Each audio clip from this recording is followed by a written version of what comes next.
Azı. Bu böyle radyatorlardandır. Radyator yerindədir. Ama sistem yoktur. Bir dakika. Şimdi onu size göstereceğim.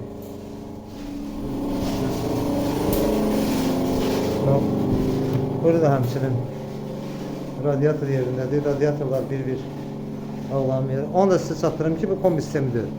Bu binanın sentral sistemidir. Yani burada kombi sistemi getirilir. Burada sentral sistemidir.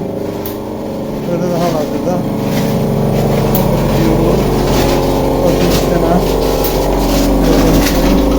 devletler kalıplı görüyoruz.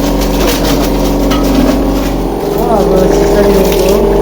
Sayılı tartışacak. Gördüğünüz gibi sistem tertemiz yoldu. Koşulur. Ses dolu. Motorumuz da Allah'a şükür. Gördüğünüz gibi tertemiz yoldu. Bunlar sistemi temiz yolu. Sağ olun.